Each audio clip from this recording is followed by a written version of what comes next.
Hey, it's Justin with Seaboard Marine. In this video, we're starting a new repower project, the Sweet Bippie.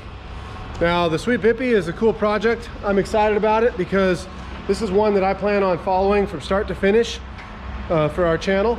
It's a dual gas. You can see we got twin gas engines here. And I think this is gonna make a great series. There's a lot of people out there who have boats similar to this with 1 or 2 gas engines, and they're thinking about going to diesel, and so hopefully this will be a good series to show you what's involved. I really like this boat too. It's a nice Chris Craft. The owner will give us a good little bit of history on the boat. It's only made for a year. We just brought this thing in yesterday, and we got the hatches off, and they're going to dig into it right now. What's the first step, guys? Cover the deck. Cover the deck. Oh, I shouldn't even be walking on it, huh?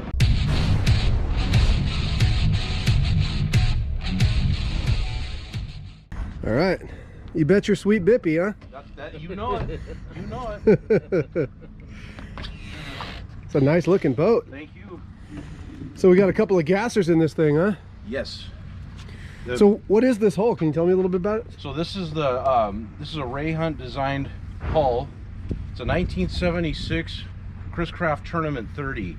It's a deep V hull, and the boat was only in production for 1 year because Bertram sued Chris Craft and won the lawsuit. They had to cease production. So only about 220 or so of these were ever made. Wow. Yeah, I was gonna say, it does kind of remind me of the Bertram 31 we did. Yes. I don't know if you saw that. Yes, I did. Yeah, the Patriot. Yep. Yeah, it's kind of similar to that. Sure did. Nice. So it's a nice beamy hull. It's a 12-foot beam on this. It's a little beamier than the Bertrams, or it is. Oh yeah, definitely. He kind of took everything that he did with the Bertrams and wish he'd done in retrospect, and was able to do those things on this model. And I guess that kind of upset Bertram, so they sued Chris Craft. Okay. And they won. So it's a rare boat, a rare hull. Wow, yeah, it's roomy inside. Yeah. So what do you do with the boat? Mostly just cruise and some fishing. Okay. Yeah. What's the current power plants in here? Oh, those are 350 Chevys. Okay. The starboard engine, believe it or not, is original to the boat and has never been taken apart, and it's still running good. Okay. It's leaking a little oil, but it's It smells like my ski boat. yeah. It got us here 4 hours from Los Angeles yesterday without a hiccup. Wow.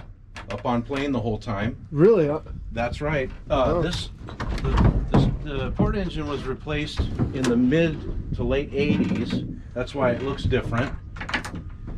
Okay. So they're both running. They're both in good running condition right now. Yeah.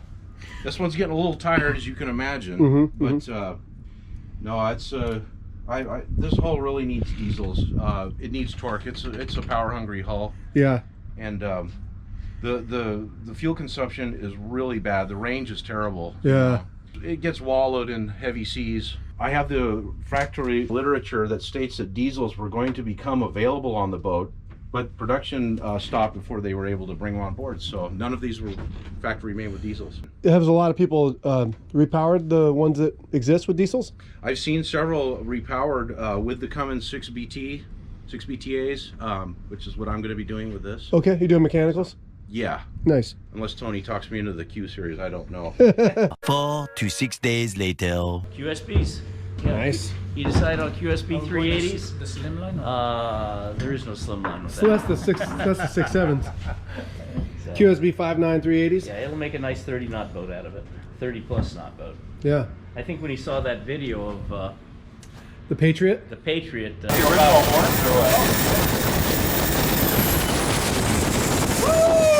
What was that? 39 and a half. That clinched it. That one did about 40 miles an hour, not 40 knots, right but 40. at 40 miles an hour. And Yeah. that was the engine hadn't even broken in yet. Yeah. So Is this basically the same size and weight? It's a little wider. It's a bigger boat. It's beamier, yeah. Yeah, it's a beamier boat. But according to 2 guys I've talked to, the hull's as fast as the 31 Bertram. So Really? weight for weight, it's the same. It's faster. Okay. So we'll see.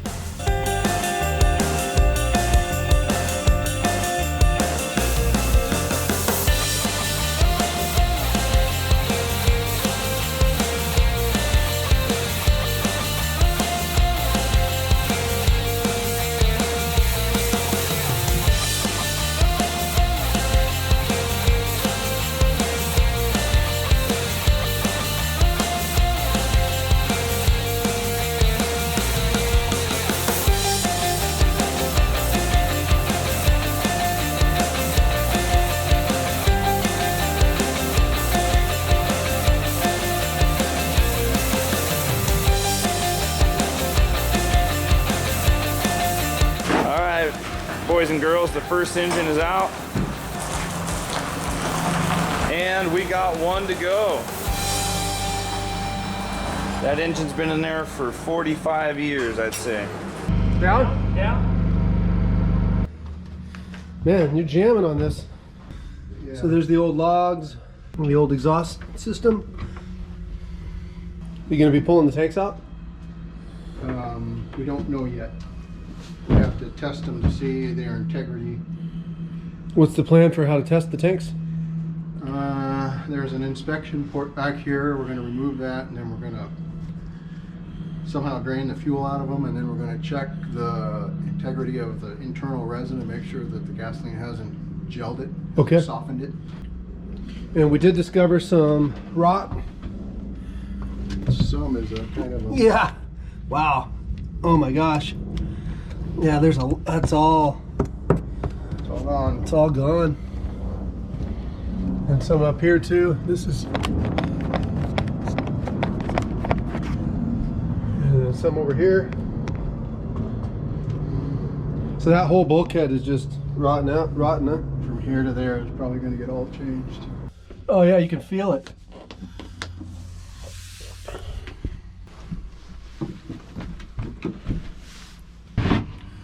Watch the interior. Okay. See if I fall through.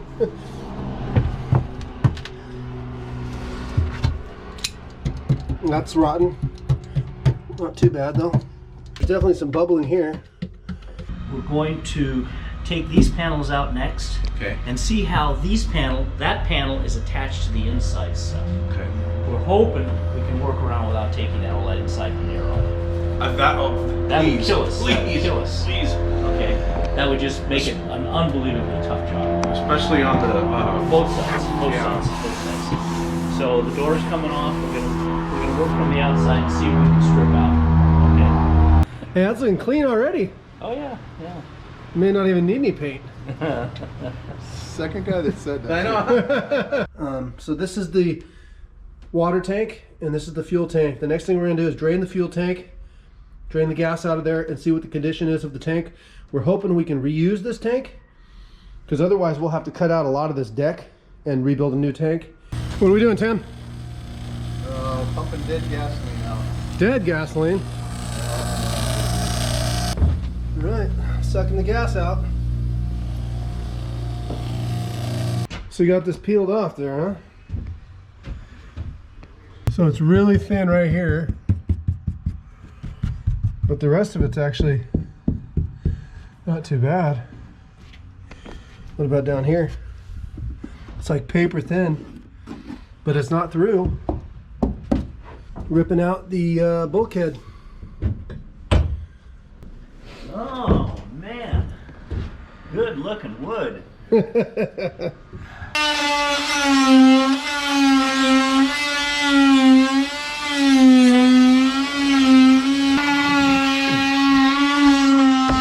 Okay, got a big chunk out.